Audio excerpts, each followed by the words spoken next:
AI has become very pervasive and everyone's talking about it and everyone's using it now with the language models. We've been using AI for years and years and years anyway. Every time we use a search engine, every time we use maps. But now with things like language models, it's become more obvious that we're interacting with this technology. It's less behind the scenes and more in our faces and in our lives. And this increased pervasiveness and the increased power of these systems is raising lots of questions. Now, I'm a neuroscientist and sort of work on the interface of neuroscience and philosophy and AI. And my main interest is in consciousness, not intelligence. And the first thing to say is these are different things. So we humans, we think we're intelligent and we know we're conscious. So intelligence is the ability to solve problems, the ability to do the right thing at the right time, to respond flexibly to situations. But consciousness is very different conceptually. It's the ability to feel, to have experiences. It's not to think complex thoughts, although that's part of it for us, but simply to experience colors and shapes and emotions. That's what consciousness is. It's what makes us more than simply complicated objects. There's been this idea out there that as AI gets smarter and smarter, and we can argue about how smart it really is. I think people overestimate how smart it really is. But there's still been this idea out there that as AI gets more complex and more intelligent, that at some point it becomes conscious too. It becomes not only smart, but also has feelings. And I just wonder where this idea, well, I don't wonder where this idea comes from. I know where it comes from. It comes from the whole history of science fiction is based on this. We have HAL in 2001, we have Ava in Ex Machina. We even have Frankenstein, the original science fiction novel of Mary Shelley, which was all about, I think, consciousness, not life. So we have these cultural tropes which are deeply embedded, and they reflect these deeper psychological biases that we have. We're very anthropocentric, so we see the world through, in terms of human values, and we value intelligence, and we think it's distinctively human, so we associate it with consciousness because we see ourselves as the center of everything. And we also are anthropomorphic. We tend to project human-like qualities into things that don't have them, on the basis of superficial similarities. And I think it's the combination of these two things that makes us project things like understanding and also consciousness into the AI technologies that we now interact with, the ones that are in our faces, like language models and so on. It doesn't mean they actually have them at all. I think the temptation to think that they do, or that we're on the path to conscious AI, derives more from our psychological biases than from any fact about the technology. So I don't think we're on a path to conscious AI simply because we're on a path to AI. Every powerful technology, I think, affects us directly or indirectly. And whether it's a good thing or a bad thing, it's typically both. Just like smartphones, they're what we would say they're dual use. I mean, they make our lives easier, better in so many ways, more efficient. We can stay in touch, but of course there are trade-offs. We can get addicted to our phones, and we tend to rely on them. A lot of my memory is in my phone now. My ability to find my way around a city. I don't think I've got to learn how a city is in terms of its roads anymore. I just type an address into the maps and off I go. Is this good or bad? Well, it depends. It's a bit of both. And with AI, the same applies. So we will be able to do things more efficiently, by using this technology. Language models can be great. They make the power of statistics more accessible to people because we can use normal language. But there are dangers too. There are just immediate risks in terms of how trustworthy these systems are and how much they might distort our social fabric. I think one of the biggest challenges is the combination of language models with deepfake technology that can generate realistic videos. And we will soon be in a position where we really can't trust anything. Anything that we read, anything that we see, we'll have to be skeptical about. And I think this is very corrosive for institutions, for democracy, for freedom of speech. All of the, a lot of the fabric of society is predicated on some basic assumptions that people will have some kind of shared access to a common reality. And when that's up for grabs, a lot of things become endangered. So that there are problems for society, but that's a bit more broad. I mean, about consciousness specifically, well,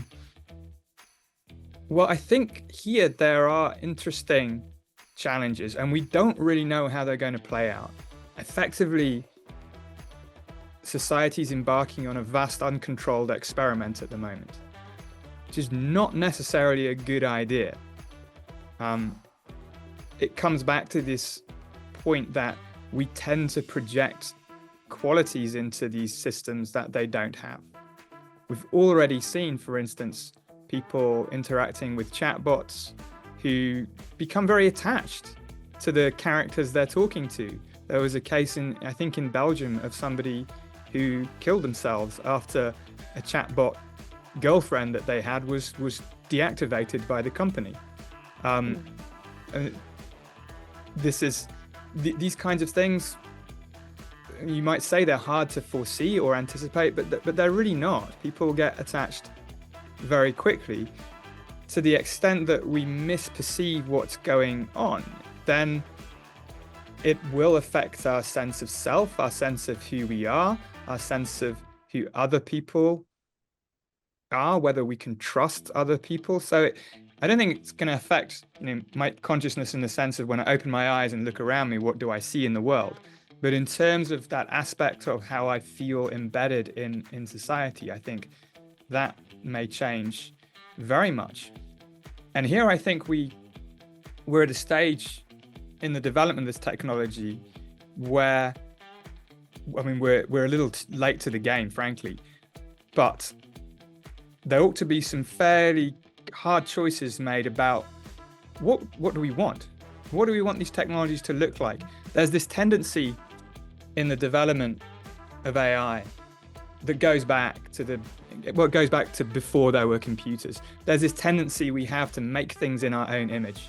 I mean, the whole idea of AI has always been, like, can we generate a human-like intelligence? There's this term general AI, which is supposed to be a threshold for AI where it reaches the general intelligent capabilities of human beings. But why do we do this? Why do we focus on creating things in our own image? I think here we both create dangers, because by doing this, we'll open up all these problems about people projecting qualities into these systems that they don't have. And by the way, we might also start caring about these systems. If we feel that they are conscious, if we feel that they feel, True. then what do? Either we care about them, even though they may just be lifeless hunks of silicon and code, and we sacrifice human interests, or our society becomes increasingly dominated by systems that we know are not conscious but feel that they are. And if we treat them as though they are not conscious, as we might have to do as these things just increasingly dominate, then Immanuel Kant, the famous philosopher hundreds of years ago, pointed out that this brutalizes our psychologies. It's the reason that we don't tear apart dolls in front of children. Not because the dolls feel anything, just because that's a psychologically unhealthy thing to do. It's why you say thank you to Alexa, even though Alexa doesn't exist as something that feels anything. So there's a challenge here about whether we continue to develop things in our own image, or whether we try to develop AI technologies in a way that make it clear that they are not alternative people, that they are not silicon humans, that they are tools rather than colleagues, as one of my mentors, Daniel Dennett, is fond of saying, I think quite rightly. And part of this will be a process of adaptation on our part. Now, one of the amazing things about human psychology is our ability to adapt to new technologies. Things that may have seemed like magic become part of our lived reality, and we generally preserve, the essence of what it is to be human. We've done this many times over the decades. Whether this is different or not, that's part of this, why this is a big uncontrolled experiment. In this technological revolution, we're making an artifact out of things that are closer to what we think of as the essence of being human. The ability to speak language, the ability to seem as though we understand or think. So it does pose a unique challenge.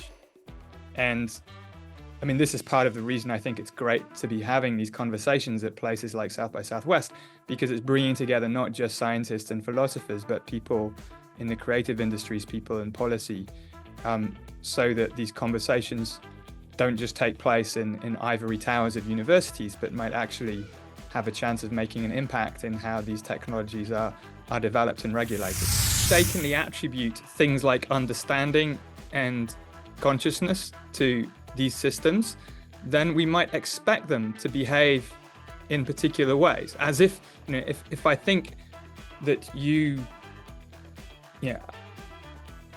I think you have a conscious mind, then I'm going to expect you to behave consistently, according to morally freighted statements that you might make. But this is a very dangerous assumption when applied to language models. If they are not conscious and do not really understand, which I think is the case, I think they give a very good job of looking like they understand. But if they don't really understand, whatever really understand means, that's something that philosophers will argue about, forever. But one aspect of it is to be consistent, to behave according to the semantics of the things that these things say. And there's so many examples already of language models, people tricking them into saying all kinds of outrageous things. One of the things that I think some people don't realize about language models, whenever you type something into them, there's this whole machinery in the background that's adding language to your prompts, so that it's not just responding to what you say, it's responding to what you say in the context of a whole bunch of other stuff that the software adds to your prompt. And this is called prompt engineering, in a sense. And yeah, I mean, we can be radically misled there. It's the trade-off of anthropomorphism. Sometimes it helps us predict and explain things, but if we're wrong, we can end up making predictions about how a system will behave, which will be completely off track. And if we devolve our responsibility to these systems, then we can get in trouble. So there's a lot of work that needs to be done, and this is being done. And it's one of the things that I want to be clear about is that, as you said, with social networks, the horse bolted long ago, and we're dealing with the mess that it made. We're dealing with the residue of that. But with these technologies, although they're out in the world to some extent, there's still plenty of opportunity to proactively shape the trajectory of development. So, for instance, how do we codify moral guardrails into these systems so that they can't be tricked into saying outrageous things, or don't just do it anyway by accident? This is important, but it's also this raises another concern that you also mentioned, like, well, who decides? Yeah. Even if we could solve the technical problem of codifying, law and morality and ethics into a system in a way that guaranteed the system abided by these things. Well, human law and our ethical principles are full of contradictions anyway. They're not just coherent logical frameworks that you can transplant into a computer. Plus, they vary according to culture, according to history. So how do we solve these problems? This is why it isn't a purely technological issue. It's a very wide social issue. But I do think that doing something in this area is better than doing nothing. There is the cause for optimism. I think a lot of the things that we don't see much reported on,